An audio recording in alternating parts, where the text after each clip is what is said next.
بسم اللہ الرحمن الرحیم۔ حضرت عبداللہ ابن مسعود رضی اللہ عنہ بیان کرتے ہیں، رسول اللہ صلی اللہ علیہ وسلم نے ارشاد فرمایا، دو قسم کے لوگوں پر رشک کرنا جائز ہے۔ ایک وہ آدمی جسے اللہ نے مال عطا کیا اور پھر اس کو راہ حق میں اسے خرچ کرنے کی توفیق عطا فرمائی، اور ایک وہ آدمی جسے اللہ نے حکمت عطا کی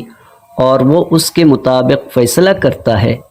اور اسے دوسروں کو سکھاتا ہے۔ جناب رسول اللہ صلی اللہ علیہ وسلم نے ارشاد فرمایا، میں ایسے لوگوں کو جانتا ہوں جو انبیاء ہیں نہ شہداء، پھر بھی انبیاء اور شہداء ان کے مرتبوں پر قیامت کے دن رشک کریں گے، اور وہ لوگ جو اللہ تعالیٰ کو مخلوق کا اور مخلوق کو اللہ تعالیٰ کا محبوب بناتے ہیں، انہیں اللہ تعالیٰ کی اطاعت کا حکم دیتے ہیں، تو جب وہ اس پر کاربند ہوتے ہیں تو اللہ تعالیٰ انہیں اپنا محبوب بنا لیتا ہے۔